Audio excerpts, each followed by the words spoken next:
Hello everyone, welcome to tasty dish by Sethu Palaniappan. இன்னைக்கு Onam special ரெசிபியாக பாலாடை பிரதமன் எப்படி செய்யலான்றதை பார்க்கலாங்க.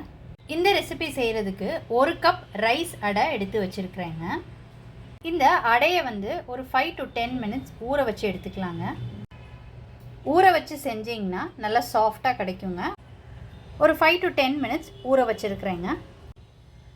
1 கப் ரைஸ் அடைக்கு 2 கப் வெல்லம் எடுத்துருக்குறேங்க. இந்த கப்பில் நான் 2 கப் வெல்லம் பொடிச்சு வச்சுருக்கிறேன். எடுத்து வச்சுருக்கிற வெல்லத்தை ஒரு சாஸ்பேனில் சேர்த்துக்கிறேங்க. இதோட தண்ணி சேர்த்துக்கிட்டு இதை கரைச்சி எடுத்துக்கலாங்க. இது நல்லா கரைஞ்சதுக்கப்புறம் இதை ஃபில்ட்ரு பண்ணி எடுத்துக்கலாம். இப்போ ஒரு பாத்திரத்தில் தண்ணி சுட வச்சுருக்கிறேங்க.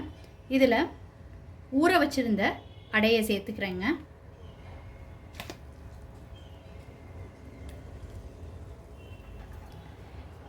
எல்லா அடையும் சேர்த்துக்கிட்டாச்சுங்க. ஊற வச்சுருந்ததுனால 10 to 15 minutesலே அடை நல்லா வெந்துருச்சுங்க. நல்லா சாஃப்ட் ஆகிடுச்சு. இப்போ இந்த தண்ணியை ஃபில்ட்ரு பண்ணி எடுத்துக்கலாம். ஃபில்ட்ரு பண்ணதுக்கப்புறம் ஒரு தடவை பச்சை தண்ணியில் கழுவி எடுத்து வச்சுக்கோங்க. அப்போ தான் உதிரி உதிரியாக இருக்கும். இல்லாட்டினா ஒன்று சேர்ந்துக்கிட்டு கட்டியான மாதிரி ஆயிருங்க. அடுத்து தேங்காய் பால் எடுத்துக்க போகிறோம். இதுக்கு 1 மூடி தேங்காவை சில்லாக கட் பண்ணி வச்சுருக்குறேங்க. எடுத்துருக்கிற தேங்காவை ஜாரில் சேர்த்துக்கிறேங்க. தேங்காய் பால் 3 பால் எடுக்க போகிறோங்க. ஃபஸ்ட்டு பால் எடுக்கிறதுக்கு 3/4 டம்ளர் தண்ணி சேர்த்துக்கிறேன். திக்கான பாலாக எடுத்துக்கலாங்க. இந்த மாதிரி அடித்து எடுத்துக்கிட்டாச்சுங்க. இதை இப்போ ஃபில்ட்ரு பண்ணிக்கலாம்.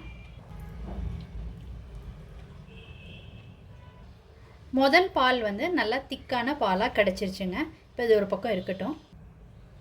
இப்போ 2வது பால் எடுக்கிறதுக்கு இந்த தேங்காயில் 2 டம்ளர் தண்ணி சேர்த்துக்கிறேங்க. இதையும் நல்லா அரைச்சிக்கிட்டு இதை வடிகட்டிக்கலாங்க.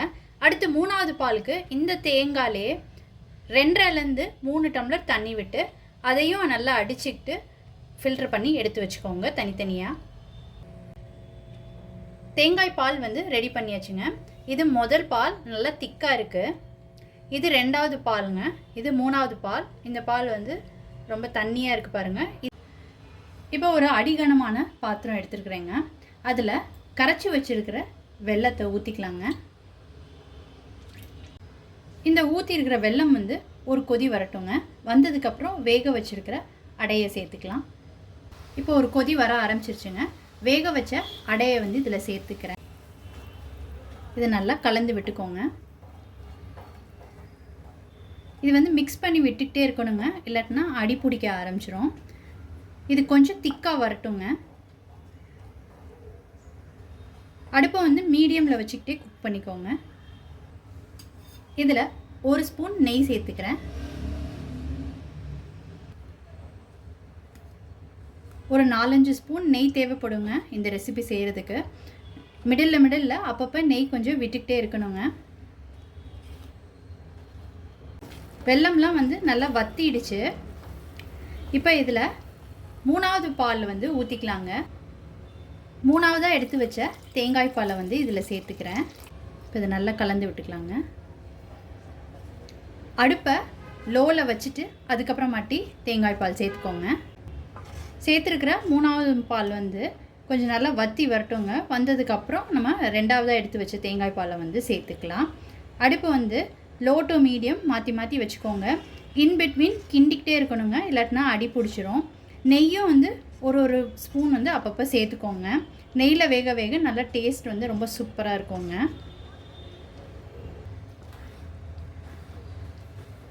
மூணாவது தேங்காய் பால் ஊற்றும் போது இருந்த கன்சிஸ்டன்சிக்கு இப்போ கொஞ்சம் திக்காக எடுக்குங்க. இன்னும் கொஞ்சம் திக்காகட்டும். இந்த அளவுக்கு நல்லா திக்காயிடுச்சுங்க. இப்போ அடுப்பை லோவில் வச்சுட்டு சிம்மில் வச்சுட்டு 2வதாக எடுத்த தேங்காய் பாலை சேர்த்துக்கிறேங்க.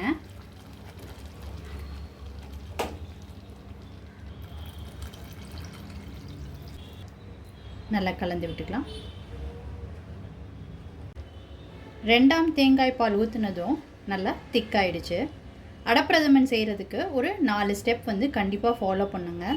நல்லா அடிகனமான பாத்திரத்தில் அடப்பிரதமன் செய்யணும். அப்போ தான் அடி பிடிக்காமல் இருக்கும். இன்பிட்வீன் கிளறிக்கிட்டே இருக்கணுங்க, அப்போ தான் அடி பிடிக்காமல் இருக்கும். நெய் வந்து ஒரு 4 ஸ்பூனாவது விடணுங்க, அப்போ டேஸ்ட் வந்து ரொம்ப சூப்பராக இருக்கும். தேங்காய் பால் சேர்க்கும் போது அடுப்பை வந்து சிம் பண்ணிவிட்டு அதுக்கப்புறமாட்டி சேர்த்துக்கணுங்க, அப்போ தான் வந்து திரியாமல் இருக்கும். இந்த ஸ்டெப்ஸ் எல்லாம் ஃபாலோ பண்ணிங்கன்னா அடப்பிரதமன் ரொம்ப சூப்பராக வந்துடுங்க. இந்தளவு திக்கானது போதுங்க. இப்போ இந்த ஸ்டேஜில் கொஞ்சம் சுக்கு பொடி சேர்த்துக்கிறேன், ஏலக்காய் தூள் சேர்த்துக்கிறேங்க. இதை நல்லா கலந்து விட்டுக்கோங்க. நெய்யில் திராட்சை, முந்திரி பருப்பு, தேங்காய் எல்லாம் வறுத்து வச்சுருக்குறேங்க, அதெல்லாம் சேர்த்துக்கிட்டு நல்லா கலந்து விட்டுக்கோங்க. அடுப்பை ஆஃப் பண்ணிவிட்டு முதல் தேங்காய் பால் சேர்த்துக்கிட்டு நல்லா கலந்து விட்டுக்கோங்க. கரெக்டான கன்சிஸ்டன்சியில் பாயசம் வந்து ரெடி ஆகிடுச்சுங்க. முதல் தேங்காய் பால் சேர்க்கும்போது அது வந்து கொஞ்சம் திக்காக இருக்கிறதுனால அது திரிஞ்சு போகிறதுக்கான வாய்ப்பு இருக்கலாங்க, ஏன்னா பாயசம் சூடாக இருக்கிறதுனால. அதனால் நீங்கள் அடுப்பை ஸ்விட்ச் ஆஃப் பண்ணிட்டோ இல்லை சிம் பண்ணிட்டோ அதுக்கப்புறமாட்டி சேர்த்துக்கோங்க. இந்த பால் சேர்த்ததுக்கப்புறம் பாயாசமில் உள்ள சூடே போதுமானதாக இருக்குங்க, அதனால் கலந்து விட்டுட்டு இறக்கி வச்சுருங்க. ரைஸ் அடப்பிரதமன் வந்து ரொம்ப சூப்பராக ரெடி ஆகிடுச்சுங்க. கேரளாவோட ஸ்பெஷல் ரெசிபியான ரைஸ் அடப்பிரதமன் வந்து இந்த ஓணம்க்கு ட்ரை பண்ணி பாருங்கள். ட்ரை பண்ணிவிட்டு உங்களோட கமெண்ட்ஸை சொல்லுங்கள். உங்களுக்கு இந்த ரெசிபி பிடிச்சிருந்துச்சுன்னா லைக் அண்ட் ஷேர் பண்ணுங்கள் உங்கள் ஃபேமிலி அண்ட் ஃப்ரெண்ட்ஸ்க்கு. Tasty dish by Sethu Palaniappan சேனலை சப்ஸ்கிரைப் பண்ணுங்கள், நோட்டிஃபிகேஷன் பெல்லை கிளிக் பண்ணுங்கள் for more videos. Thanks for வாட்சிங்.